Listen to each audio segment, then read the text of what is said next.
right, so now that a new piece of content for Star Wars is over, let's create some tier list, huh? I think it's always fun to go through this stuff, break it down, what movies, and this is all live action. I haven't seen every piece of animated content, so if I didn't see everything, I didn't want to put it in here and just have some of it and not all of it, so live action. But the way we're going to do this, I'm going to start with episode 1, go through the movies, and then we'll go Rogue One, Solo, Mando Season 1, Mando Season 2, Book of Boba Fett, and then Obi-Wan Kenobi show. So let's start with episode 1, The Phantom Menace. I'm going to put that in the B tier. Episode 1 has kind of grown on me a lot over the years. With the prequels, when you strip them down and just see the story, I think the story is fantastic. Obviously, there's been some kind of plot holes created because of it, but the creation and introduction of Maul, the creation and introduction of Qui-Gon Jinn, the pod race is fun. I never wanted to see Anakin Skywalker as a child in a story anywhere, but as time went, I understood that meeting him as a child, seeing that relationship with his mother, seeing him and his mom as a slave, everything that they went through, and then seeing him leave and watching Qui-Gon die, and then watching Obi-Wan kind of take over the mantle, I think it's a really good story, and it grows on me more and more every time I watch it, and I really enjoy it. Episode 2, I'm also going to put in the B tier, because, again, it has some of the worst dialogue in Star Wars. It's generally pretty bad stuff, but I love the progression of seeing Anakin Skywalker just slowly moving towards the idea of him becoming Vader. And you see that anger rising, you seeing him as a bratty teenager essentially, and just this desire and this wanting for more, and they're holding me back and I'm going to be the most powerful Jedi ever, and watching him take out the Tuskens was just a different level, and carrying his mom out, like that whole story was just so insane. And again, just the progression of Anakin moving to the dark side, watching him just creep into that darkness and seeing that transition play out, I really enjoy it. Episode 3, that's jumping into the S tier for me. It's one of my favorite Star Wars stories ever created. I absolutely love episode 3. Revenge of the Sith is one of my favorite Star Wars movies. The action, the darkness, the emotion, just everything about this movie. Again, all of the prequels have their flaws. I think once you strip away those flaws and you strip it down to the core of the story, I love the story. And story is what hooks me in. The story is what sucks me into Star Wars. I love the storytelling involved. The trilogy have their flaws.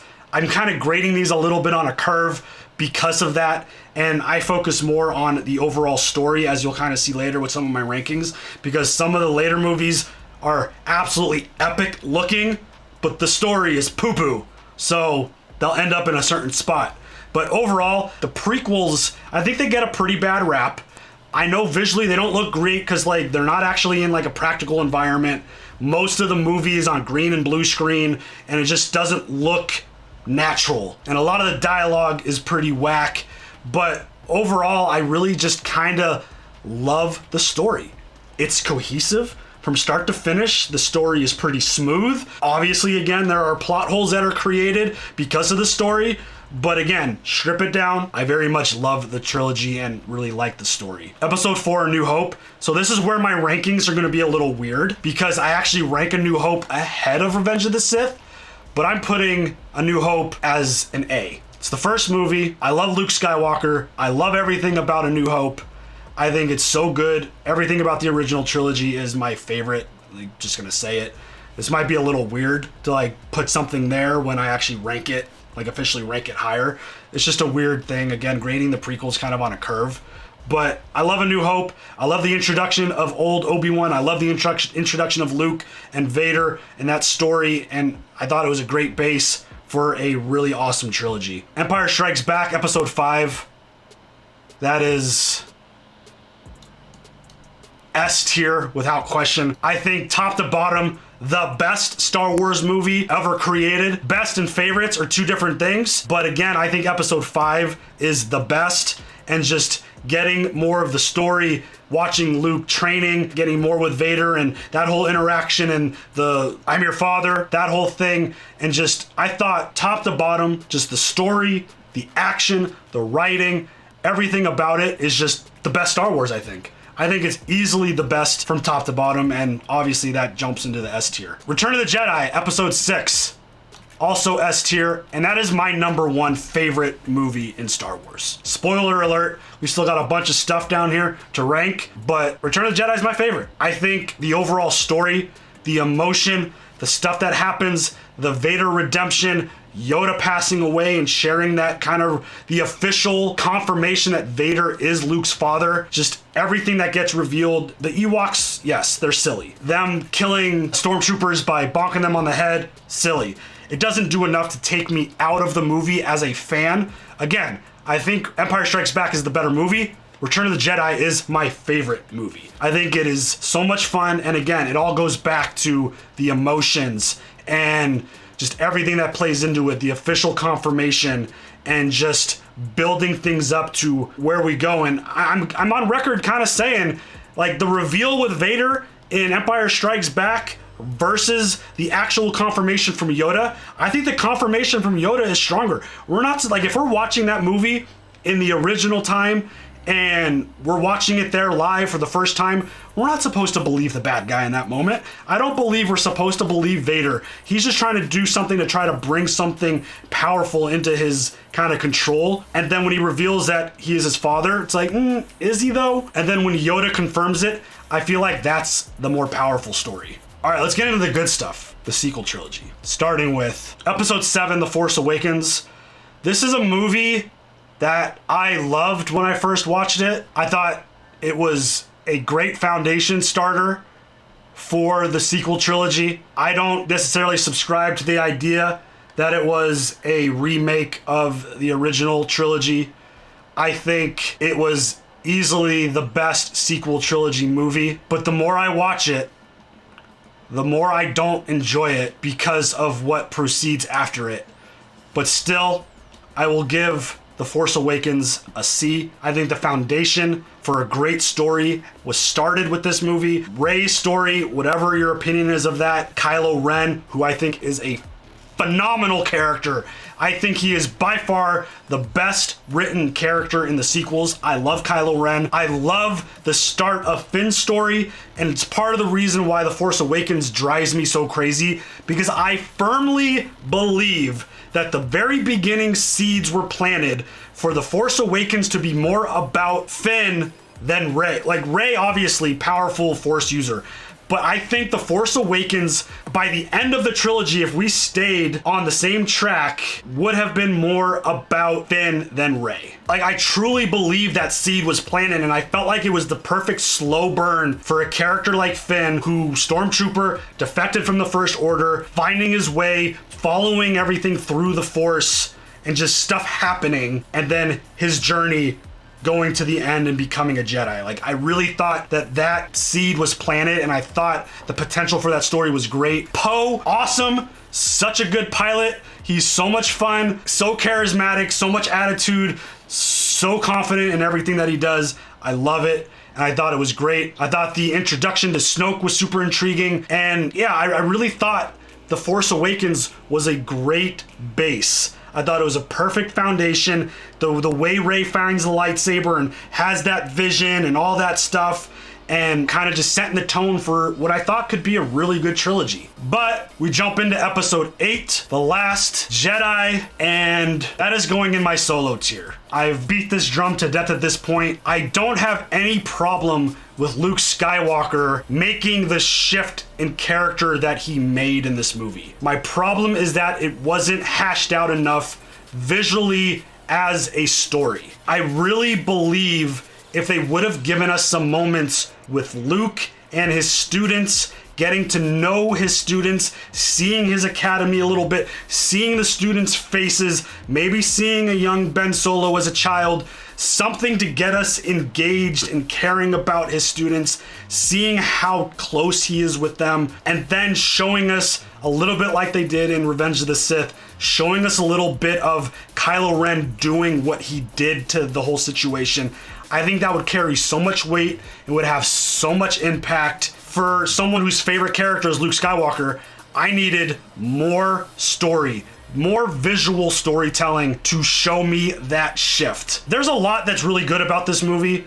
I think visually it's incredible, but again, overall the story just doesn't land for me. Sending Finn off to Canto Bight to go run that mission, I think completely derailed everything I talked about, what I thought was potentially a really good story with him from The Force Awakens. The Holdo maneuver, absolute nonsense. Mary Poppins with Leia, absolutely nonsense. I think killing Akbar off screen was completely nonsense. I just think there's so much to this story that it felt like it was just a standalone movie inserted into a trilogy. There wasn't enough story to support everything that went on with it. And then Broom Kid at the end, like force pulling a broom to him.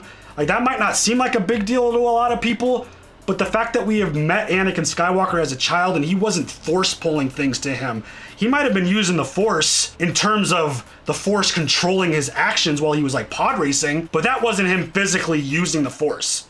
So I think it's just, again, there's just so many things inserted into the story that causes a lot of chaos within the universe. Because again, it goes back to something that like in my brain, if they would have just thought about the idea to fly a ship into the Death Star at light speed, who knows what kind of damage could have been done to it. You didn't need to shoot something into a small hole and have like 1,000,000 to 1 shot, even though Luke nailed it, no problem. It's just, there's so much in that movie that I feel like just needed more story to support it. And someone who needs visual storytelling in their movies just didn't land for me. Episode 9, The Rise of Skywalker, I'm putting this in the D tier. JJ and Ryan were so far off, like different, like they weren't even, like you can't even say they were on different pages because they were in different galaxies when they were making this story. JJ started something, Ryan changed it, and then JJ decided to retcon all of that and just decided to like finish the story he made. And it made for a very, very jumbled mess of a story. Nothing made sense. Bringing Palpatine back doesn't bother me as much as it bothers a lot of people because you'll never convince me that Palpatine didn't have some sort of living forever plan in his back pocket. Like, you can't convince me that he didn't have something brewing this whole time so that he could live forever. That said, the story just overall just didn't land for me because, again, it was one of those things where I'm going to try to one-up what Ryan did, and JJ decided to just finish this story and tried to show you what he started with Finn, and I didn't think it worked because, again, there wasn't enough storytelling to be told. Like Luke catching the lightsaber, it's like, oh, it's nice that you decided to shift now when you didn't have that feeling in the last movie. I don't know, there's just so much to it. And then like the whole Rey Skywalker thing, I think that's kind of just lazy storytelling in my opinion. I think killing off Kylo Ren was a missed opportunity to keep the both of them alive because, again, I think Kylo is one of my favorite characters of all time in this trilogy. I think he was by far the best written from start to finish. I thought there was a missed opportunity, and you could rant about this all you want, where Kylo had a vision of his father kind of basically reciting the same dialogue that they had from The Force Awakens. I thought it was a great opportunity to get Anakin in there. I know they've never had a connection before, but that is his grandfather, and he has been essentially praying to him this whole time. I thought it would have been an even more powerful moment to have Anakin there and be like, look, kid, you know, yeah, Darth Vader, I was him for a long time, but I was a conflicted character. It wasn't the right move for me. I redeemed myself at the end, and I ultimately went to the light, and I think that's ultimately where you should go. I think that would have been a stronger redemption for Kylo Ren. I don't hate the idea of him seeing his dad. It makes sense to me, but I think it was a missed opportunity with Anakin. And again, another visually incredible looking movie. I thought the sequel trilogy looked phenomenal. But again, as a trilogy, it's just a mess because the directors weren't on the same page. Kathleen Kennedy allowed them to just do whatever they wanted, and it just created the trilogy that we have. Now let's jump into the standalone Star Wars stories and the shows. Starting with Rogue One. I'm putting Rogue One up here in the A tier. I think Rogue One is fantastic. I think the final act of Rogue One is some of my favorite stories of all time. And I think it's a great example that you could tell a story within a time period that we're all very familiar with, and almost like the Titanic, we kind of know how it ends, but I still feel like it was such a well done story, and the characters, they are what they are.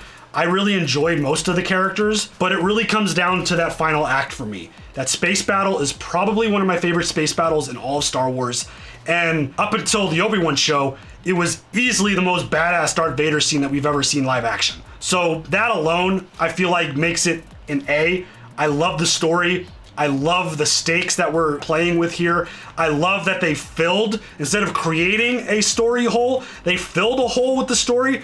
It's like, you watch A New Hope, you're like, oh yeah, sure, they found a flaw in the Death Star. Great, sure. How are they going to do that? And they filled that hole. They gave us a reason that I thought was pretty strong. I didn't love all the Vader dialogue in this movie. I thought it was a little weird, but the end scene with Vader was absolutely spectacular. I also read Catalyst, which is basically a prequel to Rogue One, where you learn more about Krennic and Galen Erso. It gives so much more to the Rogue One story, so I'm kind of giving it a bump because of Catalyst. It's a phenomenal book. If you haven't read it, you should go check it out. But I absolutely love Rogue One. It's one of my favorite stories.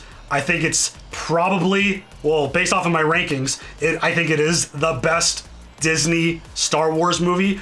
I think it's absolutely great. Solo! I think we're all knowing where this is going. No, just kidding. S tier, not quite Solo. Oh, you start with an S. Should put you in the S tier. Seems like Solo logic, doesn't it? No, I gotta put it as the worst Star Wars movie for me personally. I don't think it adds anything to the universe. I think it hurts characters more than it helps them.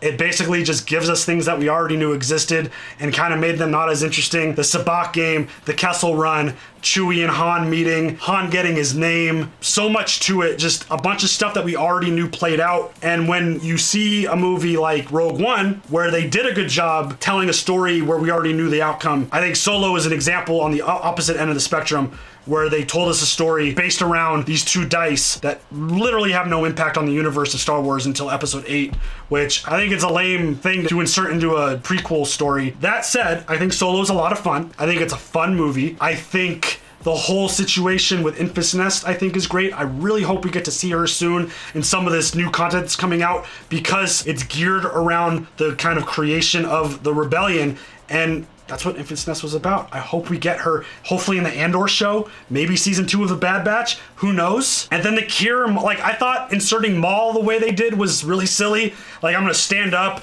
grab my lightsaber and strike it, be like, hey, if you didn't know, I'm Darth Maul and I'm alive. I thought that whole scene was really silly, but the Kira and Maul relationship is really intriguing to me. And the reason why Solo is where it is in the ranking is because it hasn't offered anything new yet. If they give us a really cool Enfys Nest story, if they give us a really cool Maul and Kira story, I think I could bump it up a little bit. Maybe a little bit. We'll see. But there's still a little bit of hope for Solo, because they left some stuff open-ended, and I don't think we need to hashtag make Solo 2 happen. We can let that one rest. I think after everything that Kathleen Kennedy said as to the failure of other things and why the Kenobi trilogy didn't happen, I don't think we're going to make a Solo 2 movie unless they decide to bring Harrison Ford in to deep fake him and do all that. But I don't think we're going to get there, and I don't think we're getting a Solo 2. Mando Season 1. I'm putting that in the B tier. I thought it was a really good start. I really love The Mandalorian. I think it's a really cool, unique story. I love the relationship between Din and Grogu, the adventures that they go on. I thought Season 1 of The Mandalorian was so much fun, and I enjoyed it very much. And I don't really have that much to say about it because it's really good. Season 2 of The Mandalorian, I'm putting that in the S tier. That might have been one of my favorite seasons of TV ever. Not gonna lie. I love the inclusion, and obviously I'm an old fart when it comes to Star Wars. I love nostalgia. I love bringing characters in and doing powerful, impactful things. I love Season 2 of Mandalorian. I love the inclusion of Boba Fett. I love the inclusion of Ahsoka. I love the inclusion of the Mandalorian world and the lore that they're gonna build towards going into Season 3. I think it's so good. The story that we're gonna get with live action Bo-Katan, I think, is gonna be fantastic. And obviously the finale to Season 2 of Mandalorian was probably one of my favorite episodes, probably the most emotional I've ever gotten watching a piece of content. The arrival of live action Luke, the deep fake didn't throw me off too much. I thought it looked good because it was kind of in a small chunk. The story with Grogu, the farewell with Din, which we'll talk about in a second. Just overall, I absolutely loved Season 2 of The Mandalorian. I thought it was so good. Book of Boba Fett, I'm putting that in the D tier, and I'm only putting that in the D tier because it would be in the Solo tier if it wasn't for those 2 epic episodes, which almost pissed me off more than anything, to be honest. I'm not gonna lie. just seeing the Mandalorian episodes and then the Luke stuff and the Grogu stuff and then the reuniting of Grogu and Din, it actually upset me more than it excited me, because you go from the super emotional season 2 finale of The Mandalorian into the very beginning of the 3rd season of The Mandalorian. It's like, wait, I thought you guys said goodbye. Now you guys are back together again? Like, regardless if they do like a time jump or they do like flashback or they give us more story there, it really bothered me that they put that in the Book of Boba Fett show. I wanted that to be in the Mandalorian show. I thought it made more sense there, but it's not what they did. And overall, the last line of the show where Boba Fett was basically like, I don't know, maybe we're not cut out for this, like made my head explode. Like, it made my brain actually hurt. Be like, wait, what was the point of this whole show then? Why did you do everything you just did and then be like, oh, maybe we're not cut out for this? I think part of the problem is the Boba Fett that they introduced in The Mandalorian wasn't the same Boba Fett we got in his show. He was passive. He wasn't like this badass bounty hunter. Just something was off, it felt like, with the character. Like, some of the decision making in this show wasn't great, I feel like. You know how I felt about the biker gang. The final battle at the end, it's like, wait, you're gonna go all the way back to Jabba's palace to go get the Rancor, but you have your ship there, which is made for war. Don't get me wrong, the Rancor scene looked dope as hell, but let's be honest, like, that makes no sense. The dude is completely exposed, completely all around him, gets shot at from any angle. We already saw him use his ship earlier in the season. The dude could have just flown in and just destroyed everyone he was fighting with his ship. But instead, like, they wanted to give us something cool and flashy looking. They put him on the Rancor instead, which, again, very dope visual, but in terms of the fighting and the war, it doesn't make any damn sense. So, like, there was just a lot of that I feel like played out in this show. And then again, just that last line, maybe we're not cut out for this, that really bugged me. What was the whole point of the show if you didn't think you were, like, that kind of thing just drives me absolutely nuts with storytelling. And it's one of those things where I kind of wish we just let Boba Fett rest in peace. I've never, like, as I'm wearing my Boba Fett Star Wars short, ironically, it's one of those things where I've never been like a massive Boba Fett fan. I don't know a lot of his outside of live action content. He was a cool character that stood out in the original trilogy because of the Mandalorian out armor. He didn't need to survive. He didn't need to live. And we didn't need to, like, if that's the story that we got, we didn't need to continue it. If it wasn't for the awesome Mandalorian episodes and the Luke stuff, which, again, the Luke stuff kind of pissed me off. I'm not gonna lie. It felt kind of out of character for Luke. Just send Grogu on a ship by himself with R2. Yeah, I trust R2 too, but I think that's something where you probably be like, oh, you're on Tatooine, that's where I live. Okay, cool. Let me guide you and take you back there and make sure you get home safe. I thought it was kind of weird. The motivations and everything was very off. And the final piece of content that we have for the tier list, the Obi-Wan Kenobi show. Where do I put this? Ooh, this is a tough one. Thinking about this, I had a lot of struggles with where I was going to put the Obi-Wan show. But I think I land on a C. I think I'm putting it in the C class because this show, and I feel like every episode suffered from this. There was a lot good and there was a lot bad. I love the good in this show, and I really did not like the bad stuff. I thought from top to bottom the story was weak. I thought the insertion of Reva was challenging and her motive, the whole 10-year thing, was tough. I thought just chasing Leia around for like 4 episodes was a bit much. I thought the casting of Leia was amazing. I just kind of hoped that Obi-Wan would have dropped her back off at home in like episode 2. There's some holes that were created. The final 2 episodes, probably some of my favorite Star Wars. Watching Vader fight Reva and just toy with her was absolutely amazing. Watching him catch that ship was absolutely amazing. And then the finale with the fight with Obi-Wan and Vader, I thought it was everything that I wanted from that fight. With the exception of Obi-Wan dropping a Padme line, I think their fight had everything that I could have asked for. And then at the end we got Qui-Gon, which I have my questions about why that happened so late, but I do have my own version of the show that I want to tell, at least at the beginning, like the start of the show. The beginning with Obi-Wan bearing his lightsabers, being completely kind of not using the Force. It just kind of doesn't make sense to me, in the sense that when we left Obi-Wan, he was given training from Yoda, so he was supposed to be trying to communicate with Qui-Gon.